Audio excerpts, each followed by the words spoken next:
AP తెలంగాణలో నామినేషన్ల దాఖలకు గడువు ముగిసింది. రేపు నామినేషన్ల పరిశీలన జరుగుతుంది. మొత్తం ఆంధ్రప్రదేశ్లో 175 అసెంబ్లీ స్థానాలకు 25 పార్లమెంట్ స్థానాలకు, తెలంగాణలో 17 పార్లమెంట్ స్థానాలకు ఏప్రిల్ 11న పోలింగ్ జరుగుతుంది. అలాగే మే 23న ఈ ఎన్నికల ఫలితాలు వెలువడతాయి. ఈ నెల 28 వరకు కూడా నామినేషన్ విత్డ్రా చేసుకునేందుకు అవకాశం ఉంది. మా ప్రతినిధి నారాయణ దీనిపై మరింత సమాచారం అందిస్తారు. నారాయణ, ఆంధ్రప్రదేశ్ ఎన్నికలకు సంబంధించి 175 అసెంబ్లీ నియోజకవర్గాలు, 25 పార్లమెంటు స్థానాలకి సంబంధించినటువంటి నామినేషన్ల ప్రక్రియ గడువు 3 గంటలతో ముగిసింది. దీనికి సంబంధించి అనాధికారిక సమాచారం ఇంకా రావాల్సి ఉంది. ఇప్పటి వరకు అయితే మనకు అందుతున్న సమాచారం ప్రకారం 25 పార్లమెంటు స్థానాలకి దాదాపుగా 340 పైగా నామినేషన్లు, 175 అసెంబ్లీ కాన్స్టిట్యున్సీస్కి సంబంధించి దాదాపుగా 1800కు పైగా నామినేషన్లు దాఖలైనట్టు సమాచారం అందుతుంది. ఇది కొంత పెరిగే అవకాశం కూడా ఉంది. ఎందుకంటే రాష్ట్రంలో ఉన్నటువంటి వివిధ జిల్లాల నుంచి ఇంకా ఈసీకి ఇంకా సమాచారం లేదు. మొత్తాన్ని కలుపుకుంటే 1800 దాటవచ్చు అనేది ఒక అంచనా వేస్తున్నారు. ఈసారి మనం చూసుకుంటే ప్రధాన పార్టీలు టీడీపీ, వైసీపీ వేర్వేరుగా పోటీ చేస్తున్నాయి. జనసేన, సిపిఐ, సిపిఎం, బీఎస్పీ ఒక కూటమిగా, ప్రజాశాంతి పార్టీ, కేఏపాలు సంబంధించినటువంటి పార్టీ కూడా బరిలో దిగుతుంది. ఈ ప్రధాన పార్టీలకి తోడు ఇండిపెండెంట్లు కూడా పెద్ద స్థాయిలో నామినేషన్ వేసినటువంటి పరిస్థితి ఉంది. అయితే ప్రధాన పార్టీ అయినటువంటి టీడీపీ, వైసీపీకి సంబంధించి కానీ, ఇటు కేఏపాలు పార్టీకి సంబంధించి కానీ రెబల్స్ కూడా ఎక్కువగా, అంటే టికెట్లు ఆశించి భంగపడినటువంటి ఆశావాహులు రెబల్స్గా కూడా నామినేషన్ వేసినటువంటి పరిస్థితి. రేపు నామినేషన్ల ప్రక్రియకి స్క్రూటినీ కార్యక్రమం, పరిశీలన కార్యక్రమం ఉంటుంది. 28న విత్డ్రాస్ ఉపసంహరణకు ఆఖరి గడువు ఉంటుంది. ఉపసంహరణలో విత్డ్రా గడువు అయిపోయిన తర్వాత ఏ స్థానాల నుంచి ఎంతమంది అభ్యర్థులు బరిలో ఉంటారనేది అధికారికంగా ఎలక్షన్ కమిషన్ ప్రకటించనుంది.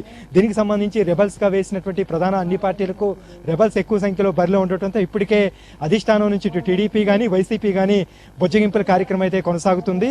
అధికారికంగా ఎవరైతే అభ్యర్థిని, క్యాండిడేట్ని ఫైనల్ చేశారో వారికే ఆయా పార్టీల తరఫున బీఫామ్ ఇస్తుంది. ఆ బీఫామ్ని ఎలక్షన్ కమిషన్కు సమర్పించిన తర్వాతనే ఆ పార్టీ తరఫున ఎలక్షన్ గుర్తు, ఎన్నికల గుర్తు కేటాయించింది. ఇక రెబల్స్ని బుజ్జగించడం, ఉపసంహరించడం 28 కూడా ప్రక్రియ కొనసాగుతూనే ఉంది. కొంతమంది ఇప్పటికే ఉపసంహరించుకున్నటువంటి పరిస్థితి మనం చూస్తా ఉన్నాం. ఇక ఎలక్షన్ కమిషన్ ముందుగానే అంచనా వేసుకున్న ప్రకారం ఆంధ్రప్రదేశ్లో ఈసారి ఎక్కువగా ధన ప్రవాహం ఎక్కువగా ఉంటుందని ముందునే అంచనా వేసి ఇటు ఫ్లయింగ్ స్క్వాడ్లు, సాధారణ పోలీసులు, ఇటు వచ్చినటువంటి పరిశీలకులకు రాష్ట్రాలు, జిల్లాల పరిధిలో ఉన్నటువంటి చెక్ పోస్టుల దగ్గర గట్టి భద్రత ఏర్పాటు చేసి ఎప్పటికప్పుడు తనిఖీలు నిర్వహిస్తున్నప్పటికీ ఇప్పటి వరకు ఎలక్షన్ కమిషన్ వద్దకు వచ్చినటువంటి సమాచారం ప్రకారం ఒక్క ఫ్లయింగ్ స్క్వాడ్ తనిఖీల్లోనే 11 కోట్లకు పైగా నగదు పట్టుబట్టడం, దాదాపుగా 12 కేజీల బంగారం, 63 కేజీల వెండి. ఇది ఓన్లీ ఫ్లయింగ్ స్క్వాడ్ తనిఖీల్లోనే. ఇక సాధారణ పోలీసుల తనిఖీల్లో 9 కోట్ల నగదు, 30 కేజీల బంగారం, 24 కేజీల వెండి. ఇక స్టాటిక్ సర్వేలెన్స్ టీముల్లో 29 కోట్లు నగదు, 38 కేజీల బంగారం,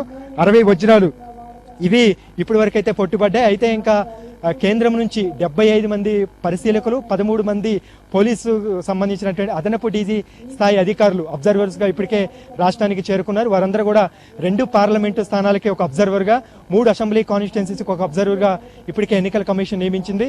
సాధారణ పౌరులకు సంబంధించి కానీ, రాజకీయ పార్టీల ప్రతినిధులు, అభ్యర్థులు, సాధారణ ఓటర్లు కూడా ఈ పరిశీలకులకు ఏదన్నా ఫిర్యాదులుంటే నేరుగా వారిని సంప్రదించి ఫిర్యాదు చేయవచ్చు అనేది ఎన్నికల కమిషన్ స్పష్టం చేసింది. అంటే అభ్యర్థులకు సంబంధించినటువంటి ప్రచారం తీరు, విమర్శలు, అంటే ఇటు ఎలక్ట్రానిక్ మీడియా, ప్రింట్ మీడియాలో వస్తున్నటువంటి ప్రకటనలు, తనిఖీలకు సంబంధించి నగదు, ధన ప్రవాహం, ఇటు మద్యానికి సంబంధించి ప్రతిదీ కూడా ఈ అబ్జర్వర్లు క్షుణ్ణంగా పరిశీలిస్తారు. ఎక్కడైతే లోటుపాట్లు ఉన్నాయో, ఎక్కడ దాడులు నిర్వహించాలి, ఎవరైతే ఎన్నికల కమిషన్ నిబంధనలు ఉల్లంఘిస్తున్నారో కూడా ఎప్పటికప్పుడు ఈసీకి దృష్టికి తీసుకెళ్లి వాళ్ళ మీద కూడా చర్యలు తీసుకునే అవకాశం ఉంది. ఇక ఆంధ్రప్రదేశ్ ఎన్నికలకు సంబంధించి చాలా కీలకమైనటువంటి పరిణామాలు చోటు చేసుకుంటున్నాయి. ఈసారి ఎలాగైనా అధికారంలో రాగానే వైసీపీ మళ్ళీ అధికారం నిలబెట్టుకోవాలని తెలుగుదేశం పార్టీ, 2 ప్రధాన పార్టీల మధ్య నువ్వా నేనా అన్నట్టుగా కూడా హోరాహోరీ పోటీ నెలకొంది. అధికారంలోకి రావడానికి, గెలుపు కోసం సర్వశక్తులు ఒడ్డుతున్నటువంటి నేపథ్యంలో కూడా 2 పార్టీలు కూడా నామినేషన్లో రోజే ప్రధాన పార్టీలకు చెందినటువంటి అభ్యర్థులు తమ కార్యకర్తలు, అనుచరులతో బల ప్రదర్శన చేసి, అనుచరగణంతో బల ప్రదర్శన చేసినటువంటి పరిస్థితులు అయితే మనం చూసుకుంటున్నాం. మొత్తానికైతే నామినేషన్ ఘట్టం గడువు ముగిసింది. రేపు స్క్రూటినీ ప్రక్రియ కొనసాగనుంది. రైట్ నారాయణ.